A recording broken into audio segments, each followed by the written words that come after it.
Hello welcome to happy heart 1111। अगर तुम एक स्कूल गोइंग गर्ल हो, कॉलेज गोइंग गर्ल हो या फिर अपने करियर को अभी शुरू ही कर रही हो तो मैं तुम्हें ज़रा एक इम्पॉर्टेंट बात बताना चाहूँगी कि अगर तुम प्यार व्यार के चक्कर में पड़ रही हो या पढ़ने वाली हो, अगर तुमको ये लगता है कि ये बहुत कूल है कि किसी तो एक लड़के के साथ अपनी सेटिंग करवाना और कॉफ़ी डेट्स में जाना, लेट नाइट उसके साथ कॉल पे बेफिजूल की बातें करना और एक तरीके से रिलेशनशिप वाइज अपने आप को सिक्योर समझना कि आगे चल के तो मेरी इससे शादी हो ही जाएगी, तो आई एम सिक्योर क्योंकि मुझे दुनिया में ये दिखाना है कि I have had a love marriage. आज के टाइम में मेजॉरिटी जो गर्ल्स हैं और बॉयज़ हैं उनको प्यार होता नहीं है। वो लोग सेटिंग करवा के किसी के थ्रू अपनी जो है जान पहचान बना के किसी के प्यार में पड़ने का एक नाटक करते हैं, एक दूसरे से मिलते जुलते हैं बाहर एक फैंसी सेटअप में, जो कि रेस्टोरेंट हो सकता है, कोई पार्क हो सकता है,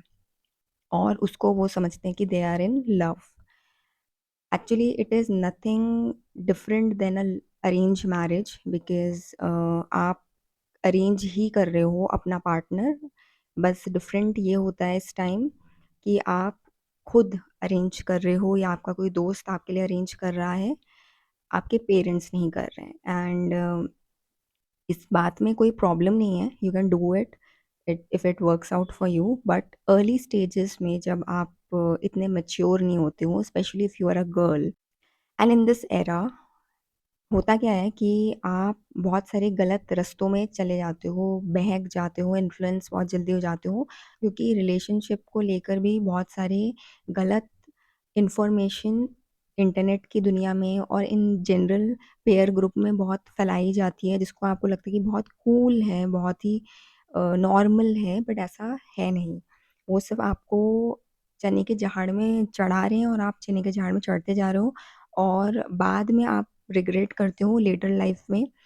क्योंकि देखो होता क्या है कि first thing, love is very rare to happen.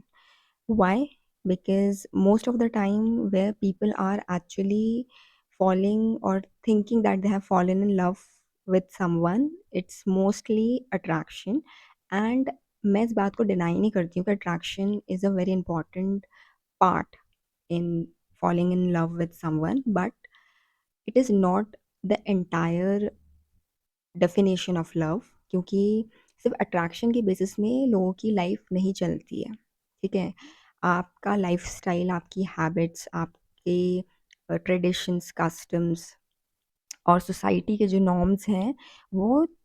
चाहते या ना चाहते हुए भी सबको मानने ही पड़ते हैं, ठीक है? जो भी यंग गर्ल्स हैं, स्कूल में जो स्पेशली है, या हो सकता है कॉलेज में भी एंटर ही किया है उन्होंने, या किसी बड़े शहर में जाके वो अपने छोटे शहर से जाके सेटल हुई हैं पढ़ाई के लिए या नौकरी करने के लिए, उनको ये वाला जो कल्चर है ना, जहाँ गर्लफ्रेंड बॉयफ्रेंड बनाना एक स्टेटस सिंबल माना जाता है, ये एकदम से हिट करता है। और उनके ईगो पे जब आ जाती है ये बात कि भाई सबके बॉयफ्रेंड्स हैं, तो मेरे भी होने चाहिए, तो वो कई बार गलत रास्ते पे चली जाती है और खुद ना चाहते हुए भी कुछ ऐसी चीज़ें करती है जिसके लिए उनको आगे चल के बहुत पछतावा होता है। तो टॉपिक इस बारे में है कि अभी आप उस स्टेज ऑफ लाइफ में हैं जहाँ आपके ऊपर हार्मोन्स का काफ़ी इफ़ेक्ट रहेगा, और अपनी बॉडी को, अपने माइंड को, अपने आस-पास हो रही चीज़ों को समझने के लिए आप शायद इतना ज़्यादा मैच्योर नहीं हुए हैं, अभी आप उस प्रोसेस में हैं। तो होता ये क्या है कि आप जिस एज ग्रुप में हो, उसमें काफ़ी कन्फ्यूज़न, केओस और काफ़ी ज़्यादा इन्फ्लुएंस रहता है एक्सटर्नल फैक्टर्स का, जैसे आजकल के टाइम में सोशल मीडिया का या आपके पीयर ग्रुप का। अब आपके पीयर ग्रुप में भी वही एज ग्रुप के लोग हैं जो कि इसी सब चेंजेस से अभी गुज़र रहे हैं, जिनको इतना अच्छे से डिसीज़न लेना नहीं आता है, या वो जब डिसीज़न लेते हैं तो कॉन्सिक्वेंसेस के बारे में इतना नहीं सोचते। मैं ये समझाना चाहूँगी एक एग्ज़ाम्पल के को लेकर कि जैसे हमारे जो ग्रैंड पेरेंट्स हुआ करते थे, या हम ग्रैंड मदर्स की बात करें स्पेसिफिकली, और उनसे पहले की जो फीमेल्स होती थी, तो उनके पास कोई चॉइस नहीं होती थी कि वो अपना कोई करियर बनाए या अपनी कोई हॉबी परस्यू करे या फिर अपने लिए कुछ भी सोचे या अपने आप को टाइम दे। और उनकी शादी बहुत जल्दी हो जाया करती थी, जैसे 10-12 साल या उससे भी कम उम्र में। तो आप मतलब समझ सकते हो कि उस एज में जहाँ उनको फ्रीडम होनी चाहिए थी खेलने-कूदने के लिए या मज़ा-मस्ती करने के लिए या कुछ सीखने के लिए या कुछ अपना नाम बनाने के लिए, वहाँ वो एक ऐसे काम को करने में लग जाती हैं जो कि उनको कोई पूछता भी नहीं है कि ये आप करना चाहते हो या नहीं करना चाहते हो। और बहुत अर्ली एज में जब वो प्रेग्नेंट हो जाती हैं और बहुत सारे उनके बच्चे भी होते हैं, आपने सुना होगा आपकी दादियों के, तो उनको काफ़ी हेल्थ इश्यूज़ को भी झेलना पड़ा था अपनी उन इयर्स के दौरान, क्योंकि ऑब्वियस सी बात है उस समय समाज में इतने लोग पढ़े-लिखे नहीं होते थे कि वो विमेन की फीमेल हेल्थ के बारे में इतना सोचे और कोई भी डिसीज़न उसके हेल्थ को समझते हुए या मद्देनज़र रखते हुए लें, जैसे कि शादी का डिसीज़न या बच्चे का पैदा करने। It was extremely patriarchal society. अगर पुरुष का कोई फ़ायदा है या पुरुष को किसी तरीके से सर्व करना है, तो उसको ही इम्पोर्टेंट माना जाता था। फीमेल का जो रोल था डिसीज़न मेकिंग में या उसकी जो इच्छा है, उसका इतना इम्पोर्टेंस नहीं था सोसाइटी में। तो इस तरीके से उस समय फीमेल्स की लाइफ़ थी, उनके पास चॉइसेस नहीं थे। पर आज के टाइम में हम सबके पास चॉइस है कि हम स्कूल जा सकते हैं, हम हायर एजुकेशन परस्यू कर सकते हैं, हम हॉबी परस्यू कर सकते हैं, हम अर्निंग के लिए हमारे पास बहुत सारे सोर्सेज़ हैं और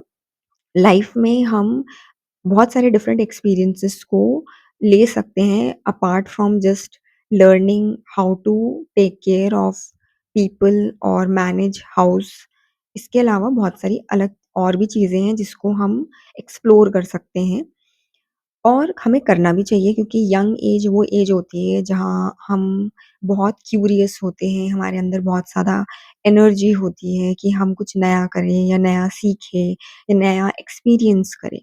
बट हो ये रहा है कि ज़्यादातर जो गर्ल्स हैं स्कूल में, कॉलेज में या जिन्होंने अभी-अभी वर्क स्टार्ट किया है, उनका फ़ोकस एक ही चीज़ में चला जाता है कि हमें एक बॉयफ्रेंड चाहिए और हमारी एक रोमांटिक लाइफ़ होनी चाहिए, क्योंकि इससे सोसाइटी में हमारा एक स्टेटस बना रहता है। और मैं इस इम्पोर्टेंट एस्पेक्ट को मिस नहीं करना चाहती अपने इस इन यंग इयर्स में, क्योंकि मेरे बाकी फ्रेंड्स सब इन सब चीज़ों में इन्वॉल्व्ड है। लोगों को लगता है कि अगर हम अर्ली एज से एक रिलेशनशिप में आ जाएँगे, तो हमें जब तक हम मैरिज तक पहुँचेंगे तो शायद हमें एक-दूसरे के बारे में बहुत कुछ पता रहेगा। बट होता इसका ऑपोज़िट है, क्योंकि आपकी जो बातचीत होती है, कन्वर्सेशंस होती हैं, वो बहुत ही शैलो होती हैं, बहुत ही एक इमैच्योर पॉइंट ऑफ व्यू से की गई कन्वर्सेशंस होती हैं, क्योंकि अभी आपके ऊपर रिस्पॉन्सिबिलिटीज़ नहीं आई है। अभी आप उस रिलेशनशिप को सिर्फ़ एक फैंटेसी की तरह देख रहे हो और उसमें रिस्पॉन्सिबिलिटी का फैक्टर अभी ऐड नहीं हुआ है। और यही वजह है कि जब लोगों की शादियाँ होती हैं, even after having years of relationship, तो भी उनको ऐसा लगता है कि वो एक-दूसरे को शायद जानती नहीं है, इतने सालों तक एक-दूसरे के साथ टच में रहने के बाद भी या रोमांटिक रिलेशनशिप में होने के बाद भी, क्योंकि आफ्टर ऑल एक छत के नीचे एक-दूसरे के साथ रहना एक डिफरेंट चीज़ होती है और अपने-अपने घर के कंफर्टेबल एनवायरनमेंट से निकलकर एक-दूसरे के साथ फॉर्मली मिलना एक अलग चीज़ होती है। दूसरी सबसे इम्पोर्टेंट बात है कि फिज़िकल रिलेशनशिप एस्टैब्लिश कर लेना इस एज में या इस स्टेज ऑफ लाइफ़ में जहाँ आप अपनी लाइफ़ के दूसरे एस्पेक्ट्स में ध्यान दे सकते थे या दूसरे एक्सपीरियंसेस ले सकते थे। जैसे किसी अच्छी जगह ट्रैवल करना या कुछ नया सीखना, कोई नए स्किल को सीखना। तुम्हें जब ये कोई ज्ञान देता है कि आपको फिज़िकल रिलेशनशिप एस्टैब्लिश नहीं करना चाहिए बिफोर मैरिज, तो ये बहुत एक आउटडेटेड कांसेप्ट लगता है मेजॉरिटी ऑफ यूथ को। बट मेरा ये मानना है एज़ अ यूथ कि आप ऐसा करना क्यों चाह रहे हो? कि आपको बच्चे प्लान करने हैं या आप अगर ये सैटिस्फैक्शन के लिए कर रहे हो, तो मैं ये बता दूँ, मैंने कई सारे लोगों को देखा है जो मल्टीपल पार्टनर्स रखते हैं और उन सबके साथ फिज़िकल रिलेशनशिप एस्टैब्लिश करते हैं। पर क्वेश्चन ये आता है कि उनको सैटिस्फैक्शन तो किसी के साथ भी नहीं मिला और उनका अगर रिश्ता इसी एक चीज़ के ऊपर बेस्ड है कि उनको फिज़िकल रिलेशनशिप एस्टैब्लिश करना था या इसको करने के बाद ही उनको एक वैलिडेशन मिलती है कि हाँ, we are in a committed relationship. तो वो मल्टीपल पार्टनर्स के साथ क्यों हैं, इन्वॉल्व क्यों हो रहे हैं और वो एक बार करते हैं, फिर दूसरी बार करते हैं और उनके लिए ये एक चीज़ नेवर एंडिंग स्टोरी हो जाती है क्योंकि जो सिन्स होते हैं जितने भी ग्रीड, आपका लस्ट और भी जितने भी सिन्स हैं, उसमें कभी भी आप देखोगे कि तो आपको सैटिस्फैक्शन कभी नहीं मिलेगा। तभी उनको सिन्स की कैटेगरी में यानी कि पाप की कैटेगरी में रखा गया है। क्योंकि ये एक ऐसी चीज़ है अब जैसे लालच है, जिस इंसान को लालच है, उसका लालच कभी सैटिस्फाई होगा ही नहीं। वैसे ही जिस इंसान को लस्ट है, उसको कभी भी ऐसा फ़ील होगा ही नहीं कि वो सैटिस्फाई हो चुका है। वो जितनी बार करेगा या करेगी, उसको ये लगेगा कि ओके, उन्हें और इन्वॉल्व होना है इसी एक चीज़ में और होता क्या है कि उनका पूरा फ़ोकस इसी एक चीज़ में चला जाता है, जो कि उनकी मेंटल पावर्स जिसको वो किसी और चीज़ में लगा सकते थे, उसको ड्रेन कर देती है, फ़ोकस उनका कम हो जाता है, कंसंट्रेशन कम हो जाता है, उनकी जो पर्सनैलिटी है फ्लॉड हो जाती है। हम आज भी एक ऐसे सोसाइटी में रहते हैं जहाँ मेल को तो जज नहीं करा जाएगा अगर वो किसी के साथ फिज़िकल रिलेशनशिप बनाता है या मल्टीपल पार्टनर्स के साथ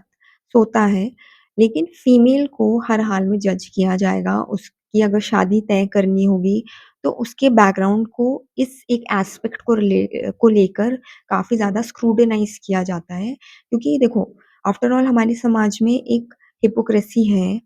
कि लड़का खुद 10 जगह मुँह काला करके बैठा है, तो कोई बात नहीं, फिर भी उसके पेरेंट्स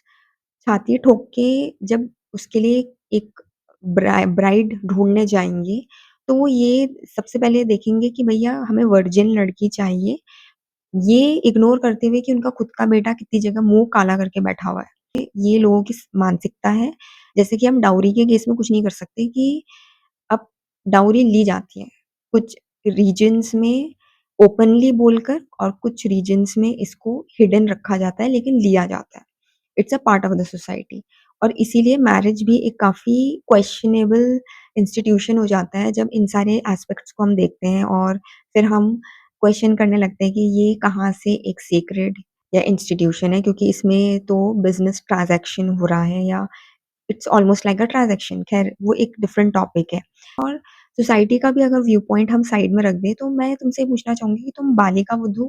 क्यों बनना चाहती हो? स्पेशली स्कूल गोइंग गर्ल्स को, जब तुम्हारे पास फ्रीडम है, अपॉर्च्युनिटी है, फैसिलिटीज़ हैं, लाइफ़ में उन सारे अच्छे एक्सपीरियंसेस को लेने के लिए, जो कि शायद तुम्हारी ग्रैंडमदर्स या ग्रेट ग्रैंडमदर्स नहीं ले पाई क्योंकि उनके पास ना तो चॉइस थी और ना उस समय का समाज ऐसा था। तो you are just acting like a bride, just acting like a wife. मतलब तुम्हें एक हस्बैंड वाइफ का रोल बिना मैरिज करे क्यों प्ले करना है? क्योंकि जो लड़कियाँ आज के टाइम में सेंसिबल हैं और उन्होंने अपने पेरेंट्स को देखा है एक बहुत डिफिकल्ट मैरिज में जहाँ मदर्स को काफ़ी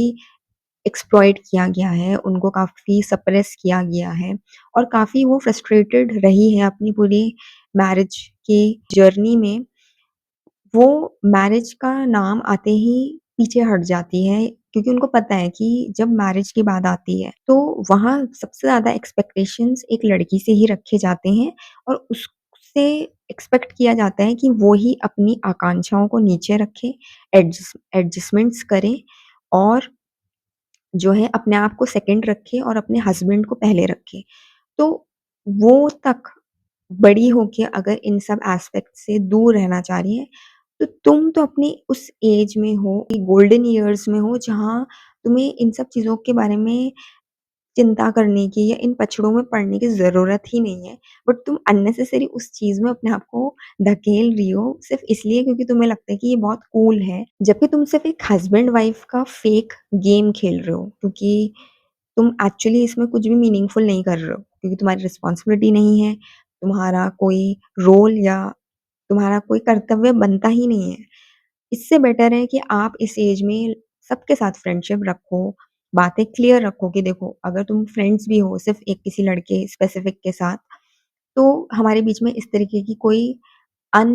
इम्पोर्टेंट चीज़ नहीं होगी कि जहाँ हम फिज़िकली इन्वॉल्व्ड रहेंगे या हम घंटों-घंटों बस एक फालतू की फैंटेसी वाली बातें करेंगे और ये फ़ील करवाएँगे जैसे कि हम एक-दूसरे के हस्बैंड और वाइफ़ हैं और अपने इम्पोर्टेंट इयर्स को ख़राब करेंगे। ये सोचकर कि तुम एक रिलेशनशिप में हो, इसलिए तुम्हें जो है घंटों तक बातें करनी है और वो भी तुम्हें छुप-छुप के करनी पड़ती है most of the time. What's the use of it? I mean what is the dignity behind doing all these things when it doesn't make any sense क्योंकि अल्टीमेटली तुम ये देखोगे अपने कई सारी एल्डर सिस्टर्स या जो भी तुम्हारे घर में या आस-पास फीमेल्स हैं, उनकी शादी आफ्टर ऑल वहीं हुई है जहाँ होनी थी।